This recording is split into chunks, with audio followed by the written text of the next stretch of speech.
بسم الله الرحمن الرحيم. وصفتنا حبايبي ان شاء الله النهارده كده مع بعض هنعمل فيها مربى الليمون الحادق.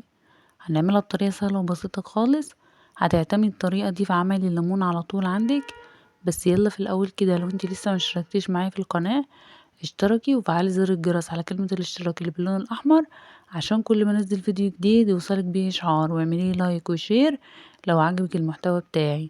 زي ما احنا شايفين المربى بتاعتنا طالعه شكلها بس كده لوحده يفتح النفس. تعالوا نقولك احنا عملناه مع بعض ازاي.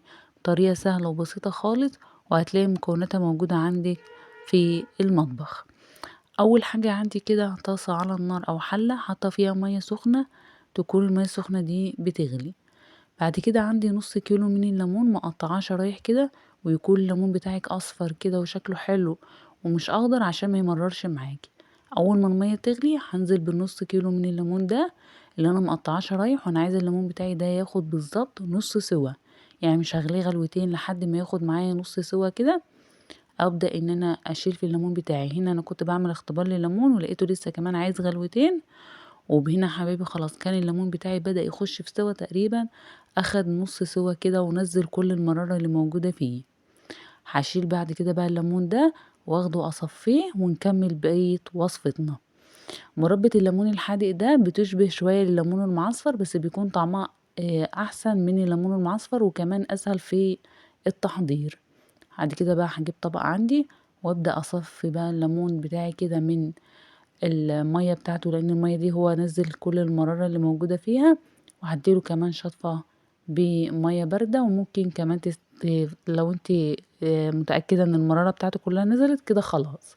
عندي بقى طاسة على النار، هحط فيها نص كيلو من الليمون المتقطع شرايح الواخد نص تسوية معايا، عليه جزرتين مبشورين. انا بقولك مقادير النص كيلو من الليمون، ولو حابة تضاعفي الكمية براحتك. كل ده والنار شغالة معايا، هبدأ اقلبهم كويس جدا. وطبعا النار عندي عالية عشان مش عايزة اي حاجة تنزل ميتها. عندي بقى شوية توابل، معلقة من الملح، نص معلقة من حبة البركة، نص معلقة من الكركم، ومعلقة من العصفر. وهنزل بيهم كده على الليمون والجزر بتوعي، وابدأ ان انا اقلب فيهم تقليبة كويسة جدا. مربى الليمون الحادق دي طريقة جديدة لعمل الليمون، جربيها ان شاء الله هتعجبك. وابدأ اقلب فيهم كويس، وطبعا الملح هنا بيكون حسب الرغبة. بعد كده هضيف فلفل احمر حامي، احمر واخضر، وممكن تستبدليه بمعلقة من الشطة، وممكن تستغني عنه خالص في الوصفة لو انت ما بتحبيش الحراق. واقلبهم كويس جدا لحد ما احس ان كله المكونات اندمجت مع بعضها. هزودها تقريبا ربع كوبايه من الميه، لان انا عايزه الليمون بتاعي ده يستوي تمام. وبعد كده اسيبها لحد ما تشرب كل كميه الميه، واعمل لها اختبار. لو لقيتيها لسه محتاجه سوا ازودها كمان نص كوبايه من الميه. في الاخر خالص بقى خلاص وانا هطفي عليها اضيف كده معلقتين من الزيت عشان تحافظ عليها من العفونه. وبعد كده اقلبها كويس جدا زي ما احنا شايفين كده. بقت مربى الليمون عندي جاهزة. هسيبها تبرد بقى تماما، وبعد كده نشوف هنقدمها مع بعض ازاي. ما تنسيش بقى لو انت لسه بتشوفيني وما اشتركتيش معايا في القناة اشتركي وفعلي زر الجرس على كلمة الاشتراك اللي باللون الاحمر، عشان كل ما انزل فيديو جديد يوصلك بيه اشعار.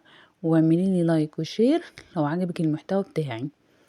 هنا حبيبي خلاص مربى الليمون كده هسيبها تبرد تماما، وبعد كده نغطيها وندخلها التلاجة. تقعد معاكي في التلاجة ممكن مدة شهر كامل. وطبعا تضيقيها لو حسيتي ان هي محتاجة ملح بتزوديها ملح. وبكده حبايبي تكون وصفتنا خلصت النهاردة. اتمنى ان اكون قدرت اقدم لك معلومة مفيدة. يلا مع السلامة.